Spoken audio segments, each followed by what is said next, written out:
আসসালামু আলাইকুম everyone. Chocolate frosting এর মধ্যে অথবা চকলেট গানাশের মধ্যে সবচেয়ে টেস্টি যে রেসিপিটা আছে সেটা আপনাদের সাথে আমি আজকে শেয়ার করব।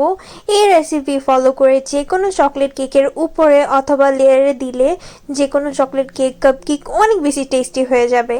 আমার চকলেট কেকের লেয়ারে সবসময় আমি এই গানাশটা ইউজ করি এবং ফ্রস্টিংও তৈরি করে এটা দিয়ে। এই যে কেকটা দেখছেন এটা যে কত টেস্টি, এটার রেসিপিটা আমার চ্যানেলে আছে। এটা অনেক বেশি সফট, বেস্ট একটা চকলেট কেক রেসিপি। যারা ময়েস্ট কেক পছন্দ করেন এই কেকটা অনেক ভালো লাগবে। ডেসক্রিপশন বক্সে আমি রেসিপিটা দিয়ে দিব। এখন আমি এখানে নিয়ে নিয়েছি চকলেট। আমি এখানে 100 গ্রাম চকলেট নিয়ে নিয়েছি, প্যাকেট চকলেট। আমাদের এখানে যেসব চকলেট পাওয়া যায় আমি এখান থেকে একটা চকলেট নিয়েছি। এটা হচ্ছে ডার্ক চকলেট। এই রেসিপিটার ক্ষেত্রে আপনারা অবশ্যই ডার্ক চকলেট ইউজ করবেন। আর ডার্ক চকলেটের ভিতরে আপনারা যে কোনো ধরনের মিল্ক অথবা ক্রিম ইউজ করে এটাকে লাইট করে নিতে পারবেন। এটা এমনিতেই লাইট হয়ে যায় ক্রিমের সাথে মিক্স হয়ে। আপনারা যদি চকলেট বা মিল্ক চকলেট ইউজ করতে যান দেখবেন তেমন একটা টেস্ট পাবেন না বা ফ্লেভারও অ্যাড হবে না। সবসময় চেষ্টা করবেন কম্পাউন্ড, ফন্ডেড অথবা কুকিং চকলেটগুলো ব্যবহার করার। এইসব চকলেট দিয়ে যে কোনো প্রকার কেক অথবা গানাশ তৈরি করলে অনেক বেশি টেস্টি হয় নর্মাল চকলেটের থেকে।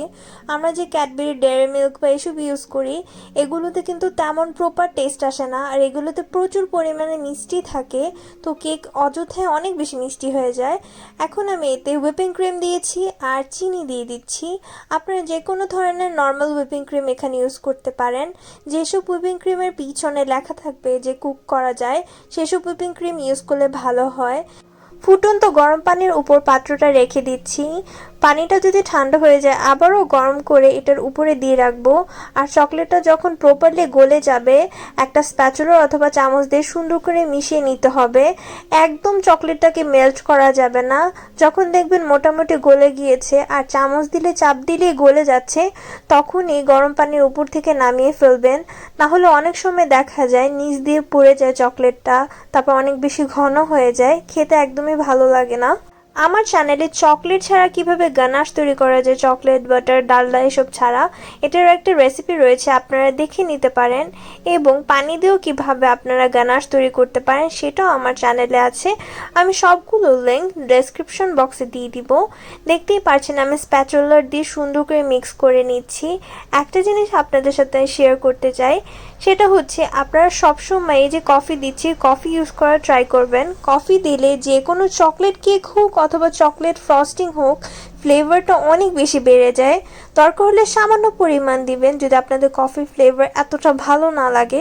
কিন্তু আপনারা যদি একটু ডার্ক একটা টেস্ট আনতে চান ডার্ক চকলেটের অথবা একটু বেশি হেভি চকলেট টাইপস, তাহলে আপনারা অবশ্যই কফি ইউজ করবেন।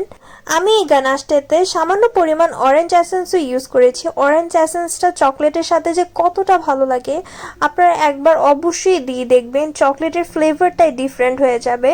এই গানাশটাকে আমি নর্মাল ফ্রিজে রেখে দিব আধা ঘন্টা থেকে 1 ঘন্টার জন্য, যাতে একদম ঠান্ডা হয়ে যায়, জমে যায়। দেখতেই পাচ্ছেন কতটা ঘন হয়ে গিয়েছে। এখন আমি একটা বিটার দিয়ে সুন্দর করে বিট করে নিব। আমি মিডিয়াম স্পিডে বিট করে নিয়েছি, হাই স্পিডে বিট করার কোনো দরকার নেই। আপনারা মিডিয়াম থেকে লো স্পিডে বিট করে নেবেন। মিডিয়াম স্পিডে পারফেক্ট এটার জন্য। আর একদম ফ্লাফি হওয়া পর্যন্ত এটাকে বিট করে নেবেন। মিনিমাম 5 মিনিটের মতন সময় লাগে আপনাদের যদি ওয়ার্ড কম থাকে। আর যদি ওয়ার্ড বেশি থাকে অনেক সময় দেখা যায় 3 মিনিট অনেক সুন্দরভাবে বিট হয়ে যায়। এই গানাশটা তৈরির ক্ষেত্রে কি কি হুইপিং ক্রিম ইউজ করা যাবে? Vivo white, ever whip, tropical, এই ক্রিমগুলো বেসিক্যালি ইউজ করা যাবে। আরও কিছু ক্রিম আছে, এগুলো বাংলাদেশে বাজারে বেশি ব্যবহৃত হয়। আপনারা এগুলো ইজিলি মার্কেটে পেয়ে যাবেন। আপনারা চেষ্টা করবেন হুইপিং ক্রিম হালকা গরম করে ডাবল বয়লারে তারপরে চকলেটটা দিতে, তাহলে ফেটে যাওয়ার চান্সেস অনেকখানি কমে যায়। আপনারা যদি চকলেটটাকে জমাতে চান তাহলে সামান্য পরিমাণ বাটার ইউজ করতে পারেন। বাটারটাকে একদম লাস্টে দিবেন যখন এই দুইটা একদম মেল্ট হয়ে যাবে তখন।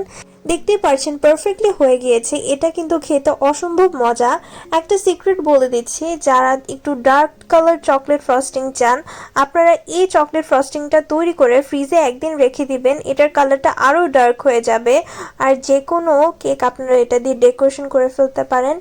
আপনারা এই ফ্রস্টিংটা তৈরি করে নর্মাল ফ্রিজে প্রায় 1 সপ্তাহের মতন সংরক্ষণ করতে পারবেন। আজকের জন্য এতটুকুই। আবারও দেখা হবে অন্য কোনো ভিডিওতে। আশা করি আজকের ভিডিওটা আপনাদের অনেক ভালো লেগেছে।